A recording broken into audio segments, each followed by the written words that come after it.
Well, Charlie, thank you, and Krysti, thank you for allowing me to be here. I'm Glen with SoilWorks.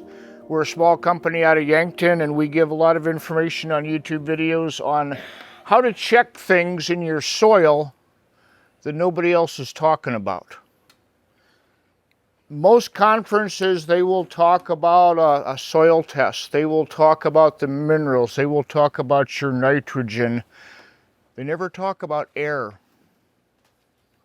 And when you look at your soil test, a soil test gives all the different minerals. And if you get that mineral test, soil test perfect, that makes up 45% of your soil.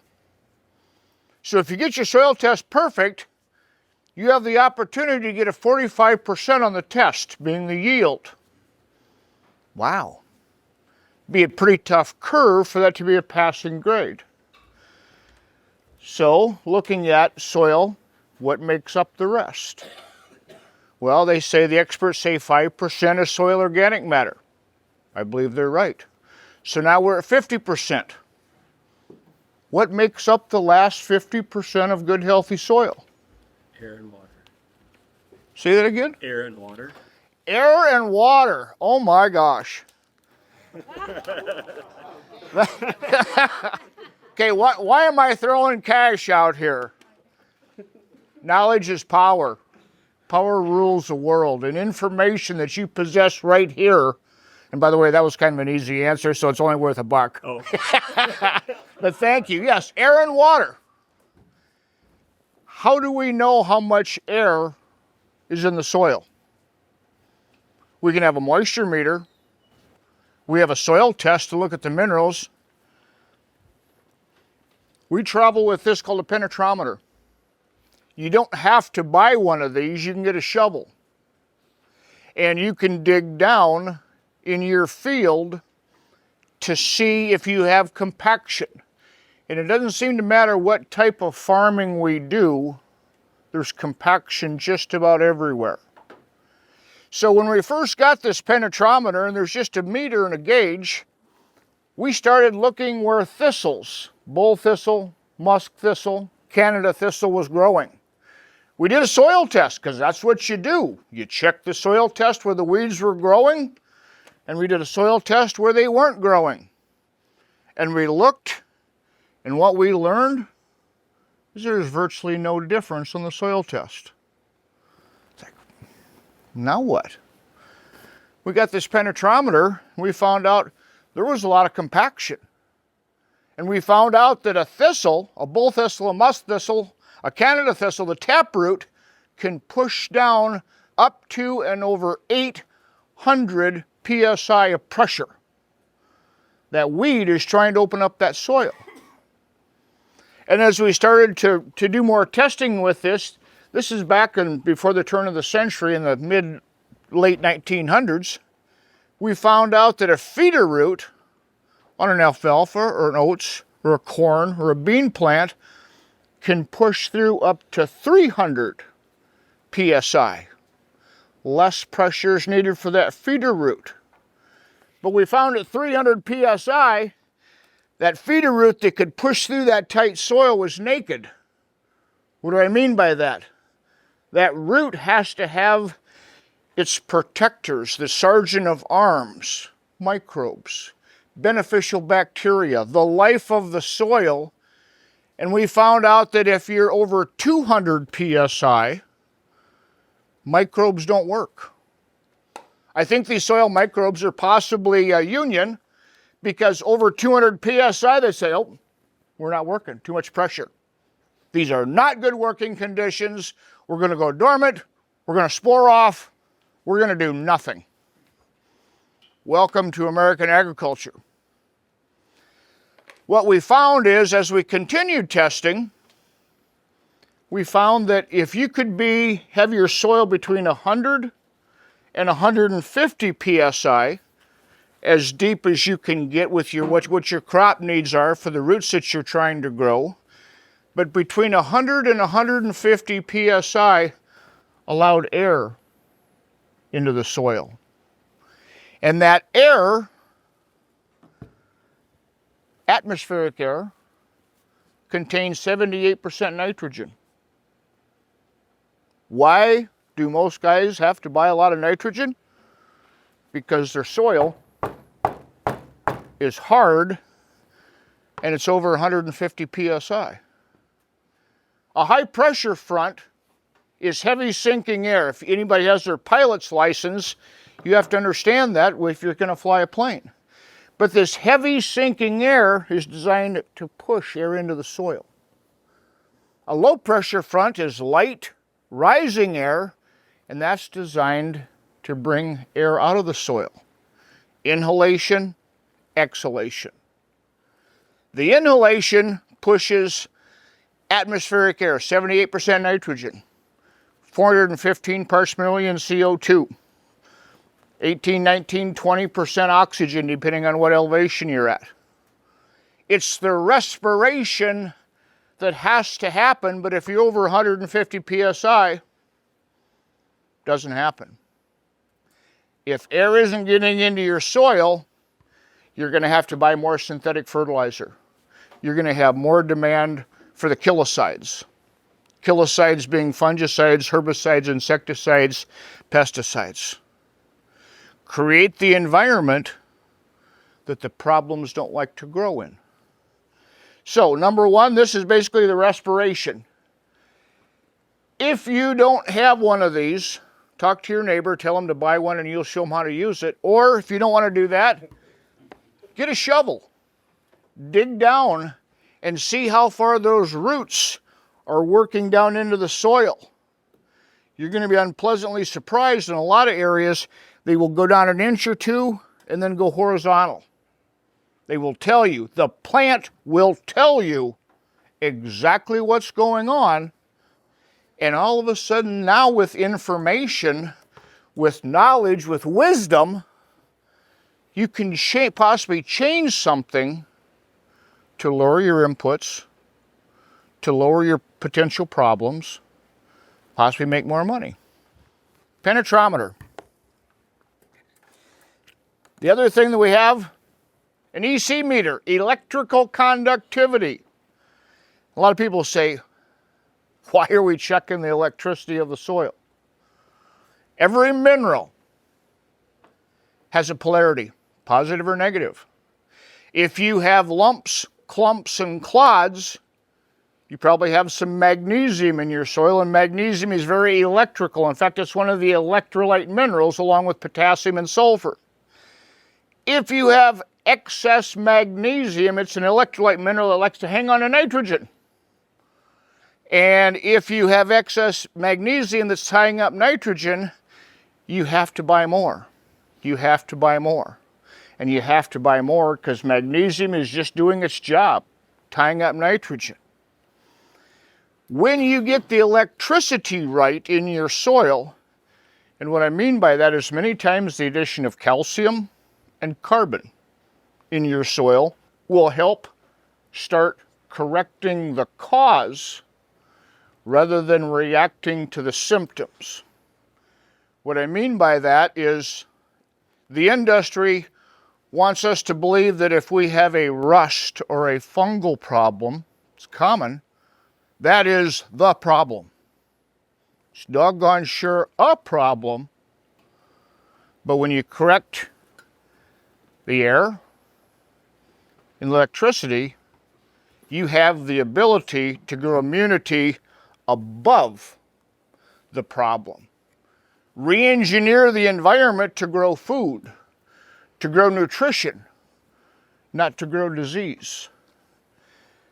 When we first got these EC meters, we weren't sure what to do with them. So we started checking and jabbing and looking around, and we found out that where weeds grew, this was a very, very high number or a very, very low number. And when we started checking where our crops were, the best crops we found, as we stuck this in the soil and slowly pushed down, we watched the number, and the number was consistent.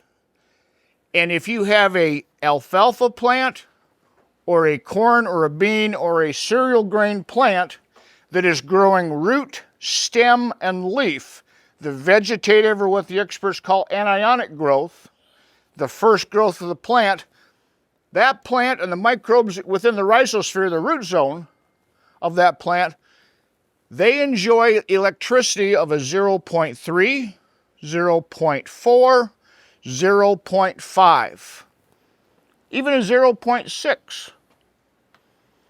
And so as we started and continued checking, we started noticing that when a plant went into reproduction, a lot of things changed.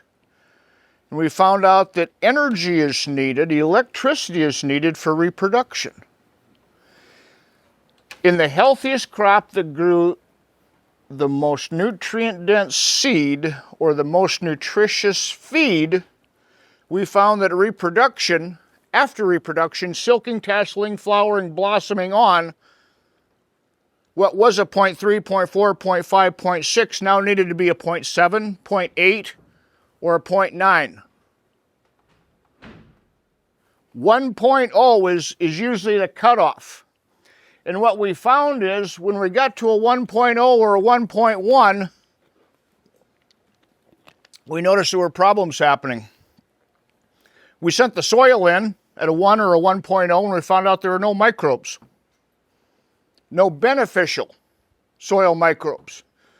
Most beneficial aerobic soil microbes that'll work for you and that'll make you money and save you money don't like to be over 1.0. And what we found is where we saw kochia growing, it was a 1.1, 1.2. Where we saw foxtail, wild barley, ticklegrass was a 1.5, 1.6, 1.7. And sometimes where these saline or sodic areas started showing up, where there was nothing growing dead, was a 1.9, 2.0, 2.5, 3.0, 4.0. This blinks at 4.0. So if you stick it in, push this down slowly and watch the number. The more consistent this number is, the more biologically organized that soil is. This is the heartbeat. Yes, sir. Well, it's just a units question. 4 point what? I mean, is this measuring resistance or conductivity? What's the unit of measurement? Millimoles or microsiemens? Millimos. Now. 1 over ohms. Pardon? I'm just, ohm is a resistance. Right, right. Yes, yes. Thank you. Good question. Now, when you stick this in the soil, it will measure nitrate, nitrogen, ammoniated nitrogen, many other minerals, but it'll also measure the electrical frequency of the beneficial soil microbes in the soil. And the more consistent that number is, the steadier the heartbeat is. This is the heartbeat, and if it isn't beating very much, or if it's beating too high, you've got an environment that is going to create a problem or give you a headache or another bill. This meter is almost invaluable. When we pull onto a field, and it doesn't matter if we're in Canada, California, or Caledonia, we can tell more about a farmer's ground with these tools than many guys can by looking at soil tests for the last 15 years. So, penetrometer measures respiration. EC meter measures heartbeat.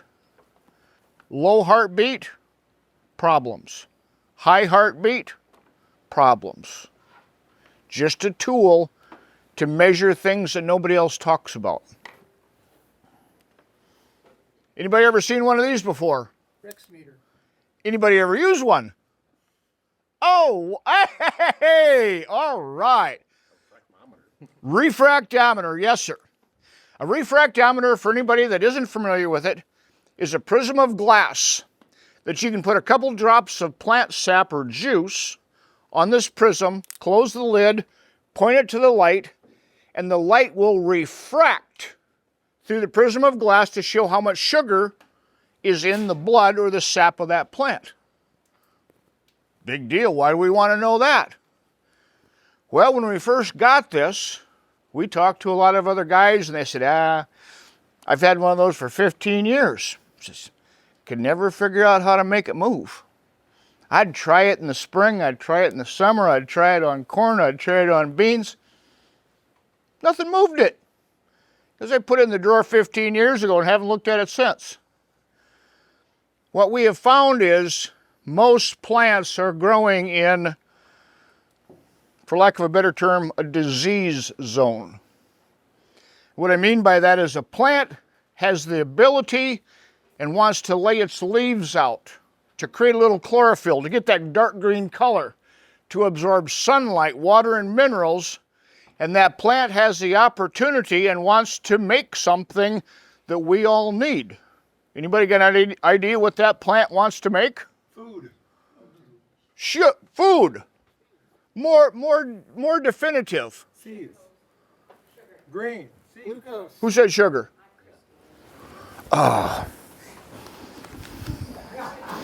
Glucose. That's a $5 answer there. Sugar. The plant wants to make sugar. Yes. Why does the plant want to make sugar? That's what it uses. That's For energy. It's his job. Stored energy. Say that again. Stored energy, and it puts it together to make. Oh, I don't think he has the second fill quote. I'm running out of cash here, so don't think the hundreds are going to start flying here in a little bit. Glucose makes both starch and cellulose. Now, $5 answer. this $5 richer gentleman right here said something incredibly valuable. Yeah. Stored energy. If we have enough energy, now we're talking physics here, we're not talking chemistry. Chemistry.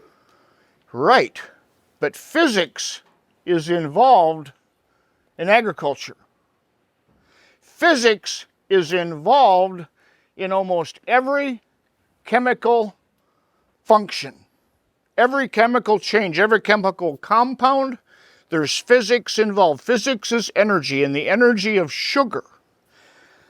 We're measuring this energy. And when we first started checking stuff, we didn't know much. And we're about in that same spot, but we learned a couple things. And we found that when we would squeeze the middle part of the plant, not the top, not the bottom, because the top is going to be a little higher, the bottom of the plant by the ground is going to be a little lower. But if taking alfalfa, we want to take some stem, we want to take some leaf, we want to check it all because that's you feed it all. What we found is there were a lot of plants at 4 brix. Brix is B-R-I-X, a measurement of sugar or percent of sucrose. This is what it's measuring. And what we found is the lower the sugar content, the higher the disease load. What do I mean by that? When we started checking, we started looking at Phytophthora, a fungal disease, Rhizoctonia, a fungal disease, Pythium, a fungal disease, Verticillium wilt, smut, rust. Pick your critter. If it's a fungal disease, and this is just my Kingsbury County mentality, I just categorize them as part of the scumbag family. And what we found out is they don't like living over 8 brix of sugar or having an environment over 8 brix of sugar. And what we found is when we started adding calcium and phosphorus to the soil and checking the carbon, the oxygen, and the hydrogen of the soil, we found out we could change this. We found out we could raise this. And when we got above 8 brix of sugar, we got to practice our fungal goodbye wave. Detrimental, disease-causing, pathogenic fungus isn't the problem, but it can be a problem. Get your sugar, get the brix, get the energy, the stored energy, above 8 brix minimum, and you won't have the problem. Weeds. A lot of the experts will say a weed is just a plant growing out of place. I get that. I look at it differently. A weed is a problem solver. A weed is a mechanic. And weeds don't like the same environment that food does. Now, some people will say, well, hang on. There are plants that are considered weeds that are used as medicine. It's like, absolutely. They absolutely are. The Native Americans understand that. The Chinese understand that. Many cultures understand that many plants can be medicinals. Please do not confuse medicinal with nutritional. It's different.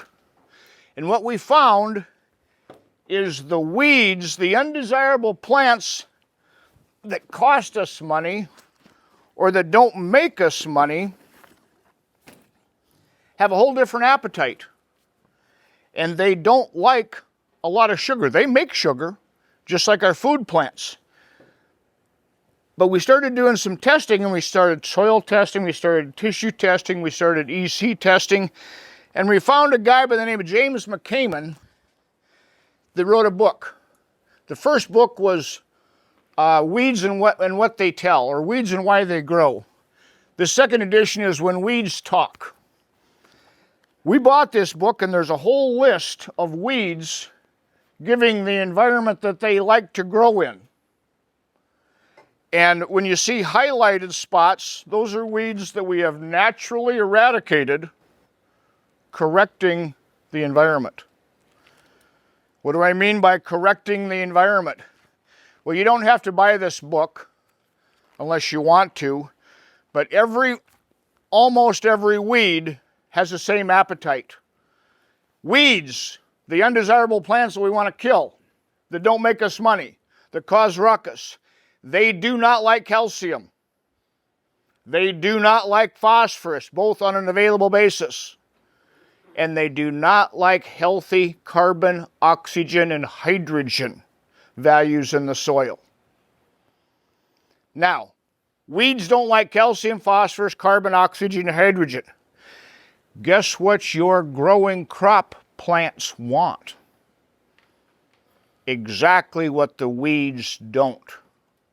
And what we found is when we started adding available calcium and available phosphorus to the soil, checking our carbon, oxygen, and hydrogen. To be more specific with that, checking the carbon isn't just about checking your soil organic matter. Soil organic matter is a great number, but please look at your carbon to nitrogen ratio. Many times when you look at that number, and if you ask an expert, they say, carbon and nitrogen, what should it be? They may say, oh golly, you probably have 8 times more carbon in your soil than nitrogen. Your first question should be, yeah, but what should it be? These guys know. These ladies know. The professionals know. The microbiologists that we worked with many years ago said, if you're an 8-to-1 carbon and nitrogen, you have microbes that are just there. They're not doing any work. They're not reproducing. We know people like this. They're just there. They just show up. They're taking up space. They're breathing air that we could be breathing. If you get the carbon to nitrogen ratio to double that, go from an 8-to-1 to a 16-to-1 carbon and nitrogen, now you got some partying going on. The microbes are eating, they're breeding, they're reproducing. And when they breathe just like we do. They breathe in air and they give off carbon dioxide, which makes up a major portion of all good plants. Carbon and oxygen are part of sugar, photosynthesis. To be exact, if we have chemists in the room, a simple sugar that a plant can make has 6 parts carbon, 12 parts hydrogen, and 6 parts oxygen. I'm going to ask if you can finish up in a few minutes. Got it. Got it. What we find is if you or your neighbor's soil pH is too high, you're short of carbon. And you're also short of oxygen. When you get the sugar content up over 10 brix or 10% sugar, you're now creating an environment that weeds don't enjoy. You're engineering an environment the weeds have trouble growing in. Yes, sir. I could be wrong, but does it make a difference on what time of the day the sugar levels can be at too versus afternoon and morning or something like that too. Did you see your brother just cut me short here? You're killing me, Smalls. Screw him. Yes. Noon to 2 is usually your highest sugar content. If it's been cloudy for a few days, please keep that in consideration. Look at the type of day, the time of day, and always be the same. The more accurate your squeezing time, and also where on the plant you're squeezing. Because it's lower in the morning, right? Yes. Okay. Sunup is the lowest sugar content. What about evening? It'll start dropping depending on the weather. A high pressure front will drop the sugar. I'm giving a 3-hour talk in 22 minutes. We can talk on the bus, okay? 2 more things. Over 10 bricks of sugar, weeds go away, and over 14 bricks of sugar, insects. If they eat 14 bricks, the insect will eat that high sugar content. That sugar content will ferment and kill that plant-feeding insect. When you have weather coming through, clouds, high pressure, low pressure, the plant will pull sugar down to the roots.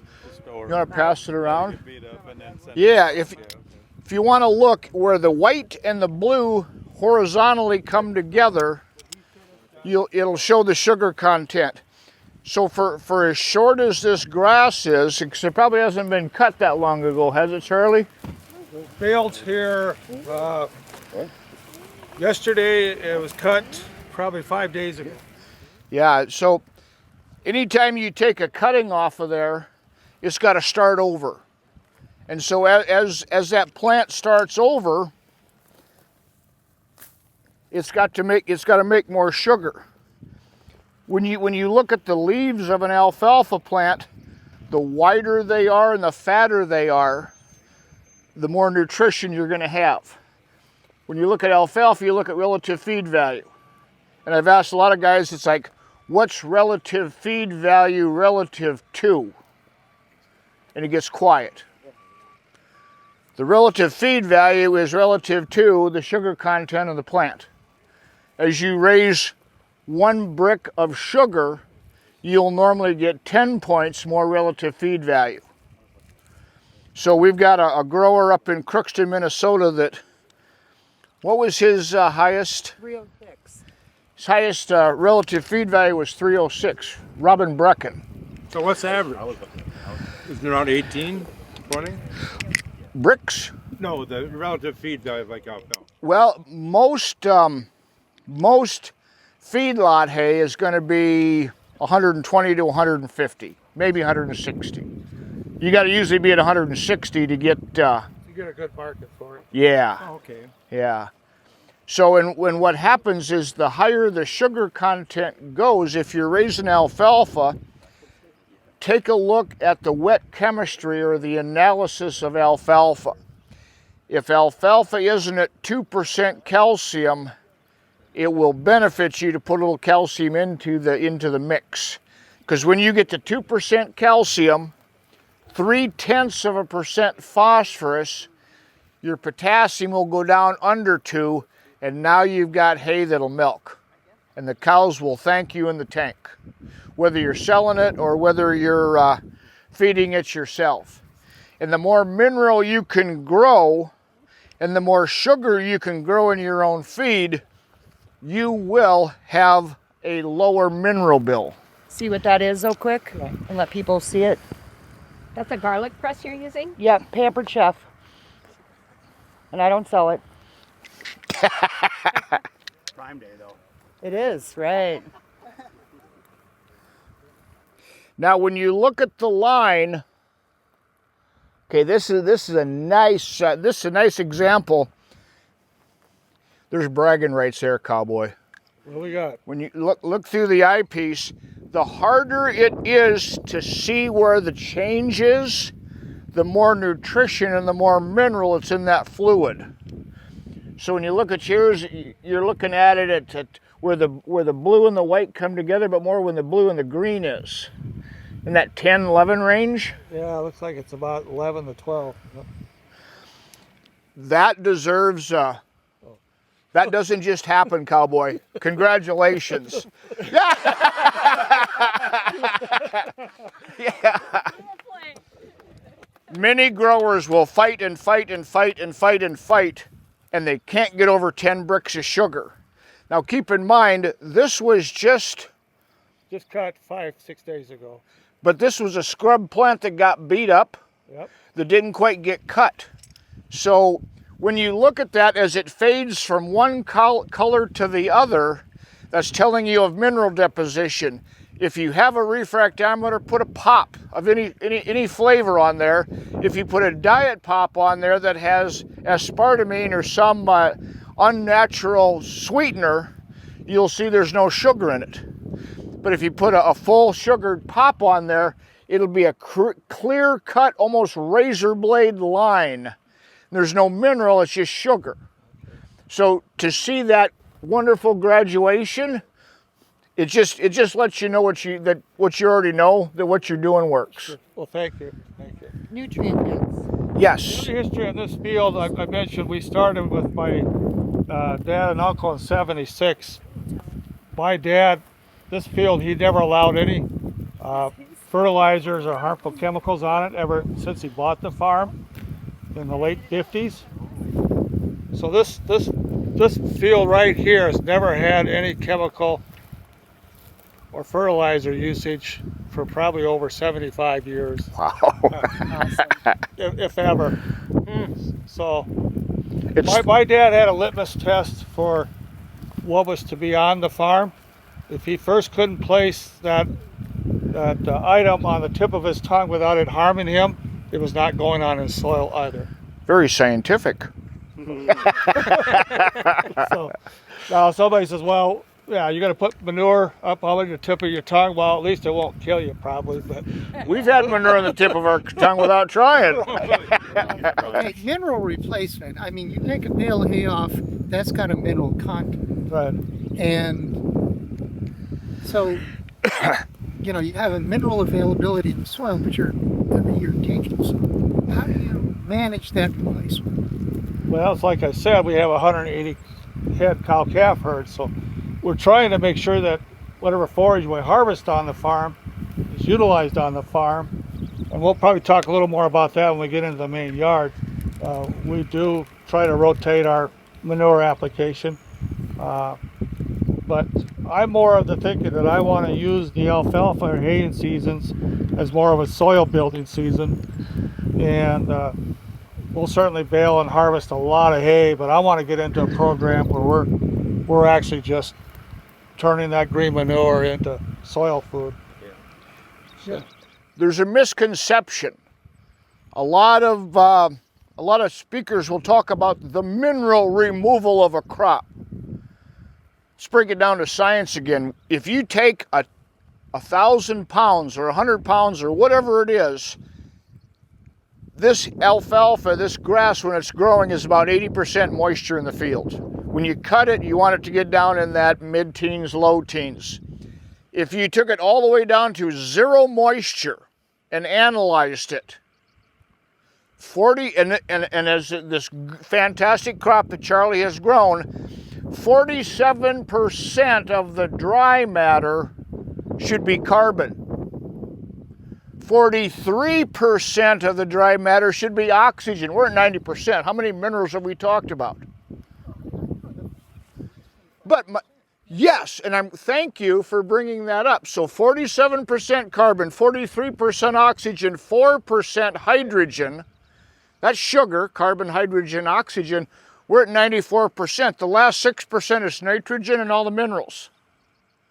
So looking at the refractometer, wherever it ended up, checking the sugar content, that's what you're selling. So the minerals aren't leaving this farm like a lot of people want us to believe. If the pH of your soil is over 7, you need to add carbon to your soil. Carbon will lower the pH of your soil. Sulfuric acid, gypsum, Tiger 90, sulfur, don't waste your time, it's not going to work. It'll dip it a little bit during the year, it'll pop back up, and you'll have the same problem next year. So how do you add the carbon? Sugar, molasses, Okay. green manure, Green. Okay. Yeah. bedding, old straw, hay, mined products called leonardite or humulite. There's a lot of carbon and a lot of things. That's where check the carbon to nitrogen in your soil, see where you're at, and then start adding. But when he turns under green manure, he's turning under all the goodies. Yeah. If you leave it on top, a large percentage of it will oxidize and you'll lose it. So tillage isn't bad. Not all tillage. Say that again? Not all tillage. Intelligent tillage, which is what Charlie's talking about, is working it for the conditions that you've got for the year that you have.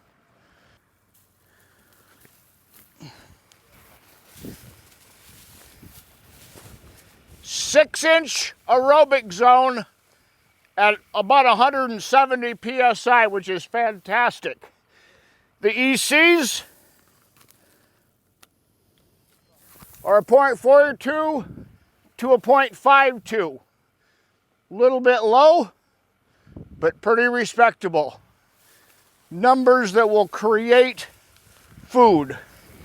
Did you want us to check sugar over there? Yeah, let's check the cornfield. Aaron, it's up to you, but if people want to go in a ways, Yeah. Go right ahead. as long as they're walking in the rows and not, you know. let's. It's going to be tough to pull. Juice out of that.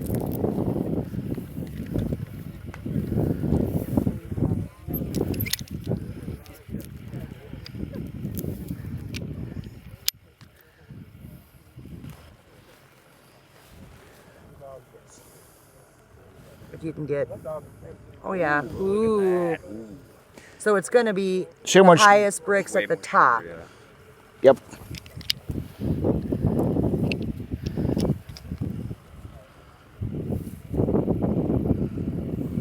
See what the difference is?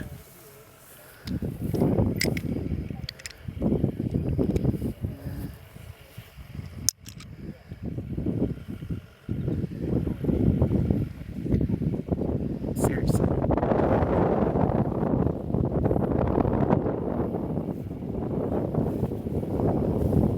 I didn't check It was over. It was, on the on the inside. inside, it was under. It's about middle, about 100 at 3 inches. How deep? 3.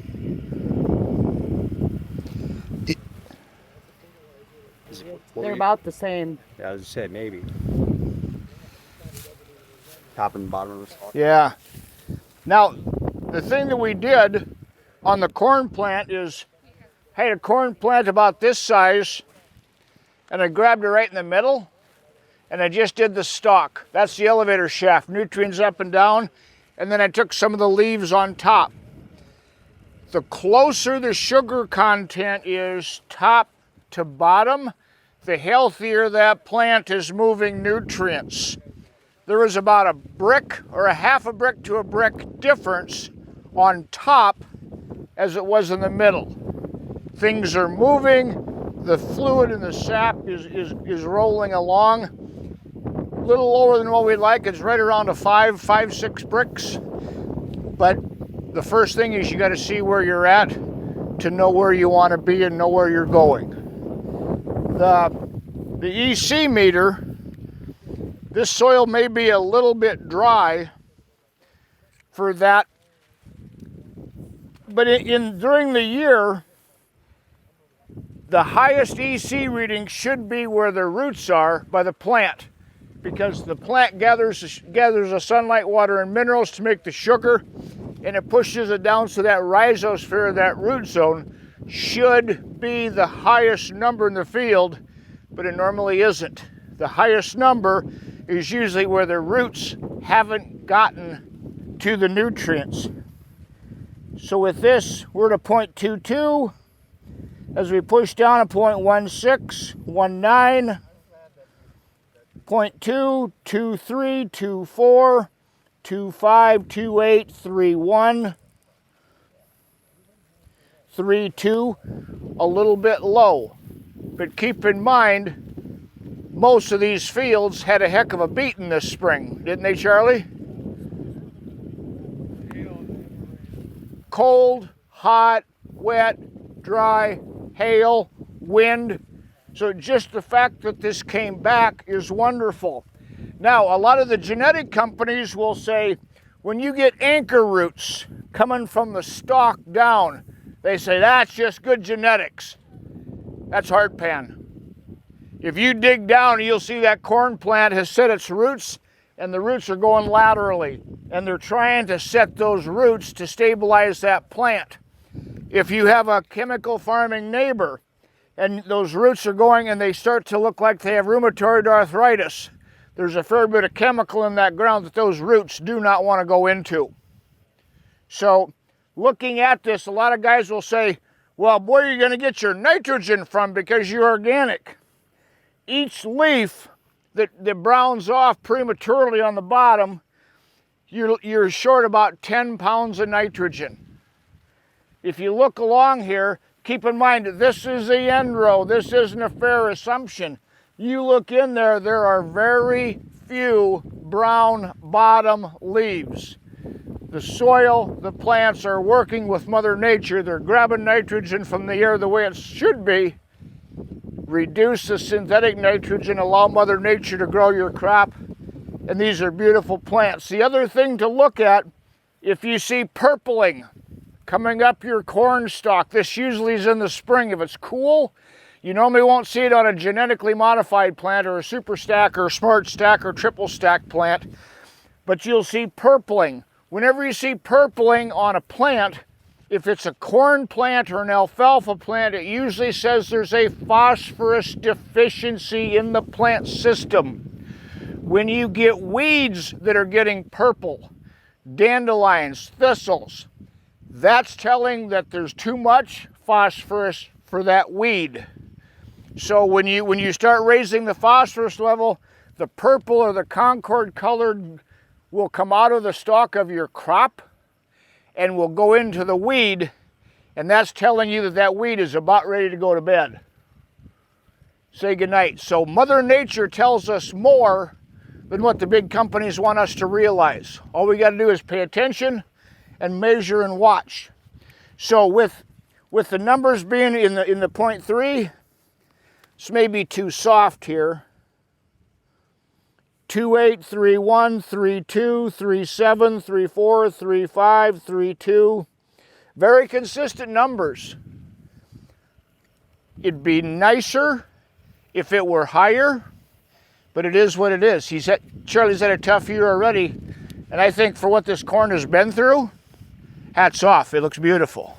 I'm almost believing if we were 24 rows in, that we get beyond the border effect or the turn rows, and we're dealing with rows that are going up and down the field.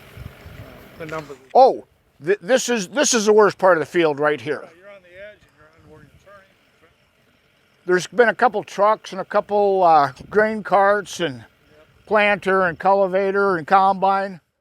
One of the things as you're walking through a field, whether it be a bean field or an alfalfa field or even tree crops, when you look at the plant, look down completely through the plant and notice to see how many shades of green you have. A good grower should be able to identify 5, 6, 8, 10, maybe 12 different shades of green. Now, the chemical and the synthetic industry on the fertilizer end will say, oh, if you see some lighter green colors, you're short of nitrogen. Not necessarily. When you see a new leaf, a younger leaf that's a little bit lighter colored, it's because there's a magnesium deficiency there. It isn't necessarily nitrogen. Here's what I mean by that. To get the chlorophyll in the plant, the green color, the deep green color, magnesium has to be in the zone to get that color.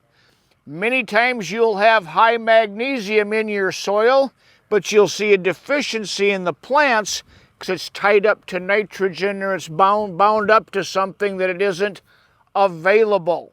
So when the fertilizer guy or the chemical guy says, well, you're short of magnesium, you're short of this, you're short of that, it's like, well, golly, we got it in the soil. Well, it's tied up or it's unavailable.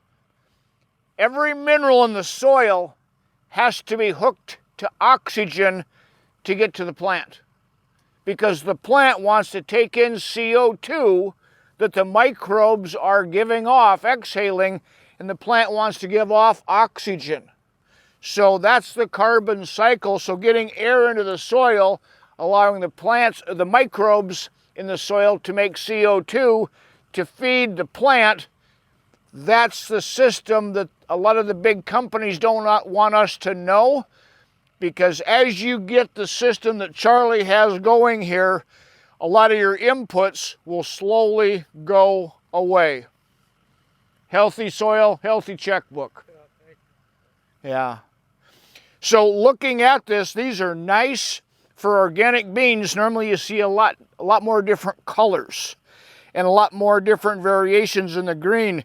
But look down and you'll see the quicker those new leaves can pop out green, there's been a fair bit of work done to get the soil healthy, to get that dark green color, because the darker the green the leaf is and the quicker it becomes dark, the better potential it has for making photosynthesis or sugar. We can do a quick check here. History on this rotation is it's what I call year 6 of the rotation.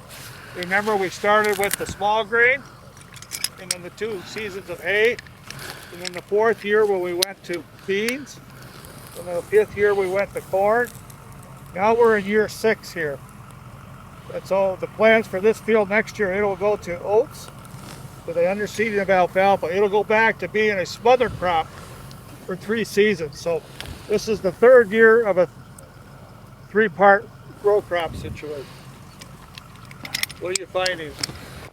A little over 6 brix. Okay. Yep. Now, if you're wondering, okay, so the bricks aren't quite where we want them to be. Number 1, check the penetrometer. If the bricks aren't where you want them to get, your soil isn't getting air. Number 2, check the carbon to nitrogen ratio in your soil. You need to have at least a 16:1 carbon to nitrogen, because the microbes have to have carbon and oxygen to make carbon dioxide. It's the cycle, it's the flow. If the pH is high, phosphorus isn't going to be available. What I mean by pH being high, if your pH in the soil is over 7, the phosphorus availability has absolutely gone to crap. Add carbon and oxygen to the soil, your pH will drop. You get under 7, all of a sudden now your phosphorus becomes more available. And the phosphorus is important because calcium and phosphorus are the 2 first minerals a plant needs to make sugar, photosynthesis. So start with air, check your carbon, and then start adding what you need to the soil, and your plants will respond and say thank you by having a higher sugar content, better yield, fewer weeds, and a better bottom line. Charlie's been doing this for a lot of years and it shows. Thank you for allowing us to be part of this show. Yeah, you're welcome. We're going to go next to a bean field where it's coming onto ground that was coming out of alfalfa hay for 2 seasons. And I think you'll see a little more darker green color in those beans. And we'll go from there. We'll do another examination. The other thing is that understand this is now in the 3rd year of being a row crop. So there's been multiple trips, traffic. Last year was corn, you've got combine, grain wagons, so it's only standing to reason that there's going to be more compaction here versus any other season in the rotation. Doesn't look like it's too bad over here. What do you got? I don't know what the numbers were, but just right here, where your foot's at. There you go. That would look like that's maybe where the tractor tire went for probably. it went just a, okay, that isn't normal in South Dakota. Normally, you know, and you were saying, well, it's been in row crops, there's a lot more compaction. Most of this, I hit 300 a couple times, but that doesn't happen with chemical farming. But anyhow, I'm real proud of this field. This is probably, I've actually got a field that looks better than this. but it's about 10 miles away, and we're not going to go to that today. But this is what it really should look like after you take a hayfield out of production for 2 years and put it to soybeans. The program with this, here you'll see that pile there.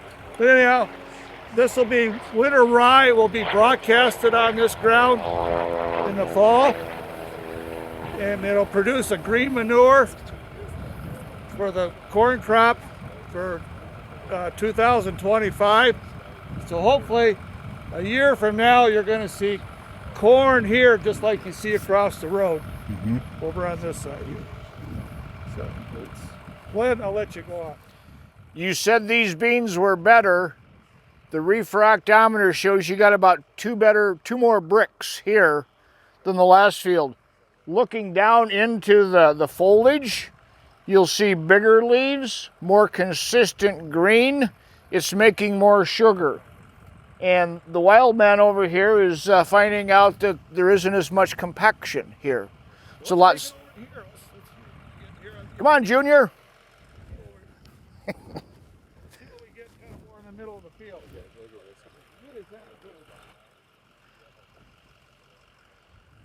What do you weigh? About 58. Get out of the way. You're not big enough. Oh, but you will be. Don't worry about it. Give it time. Oh, that was easy. You can, if anybody's curious, you can feel, as you go down, you can feel the hard pants in there.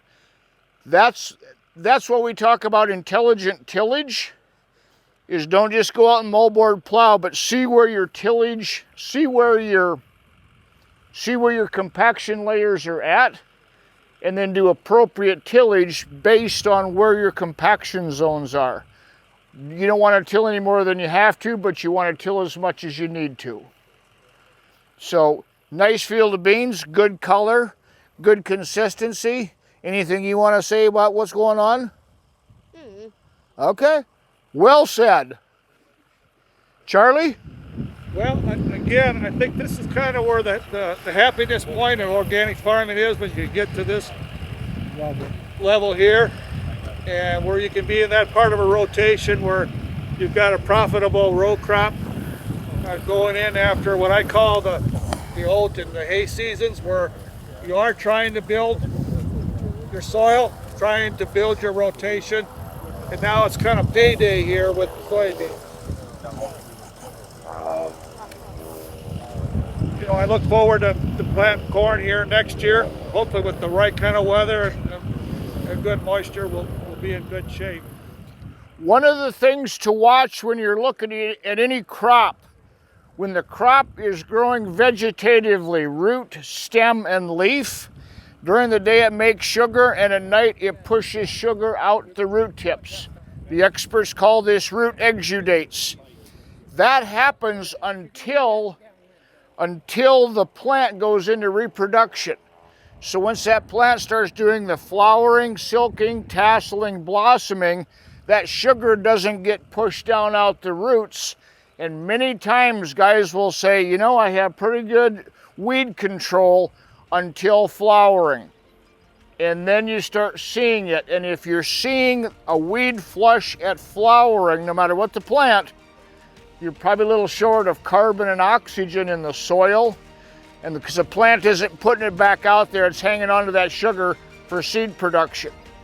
More things that you can look at and watch to make your own decisions, to create your own diary for each and every one of your fields, to keep other people out of your operation so you have more control of your future.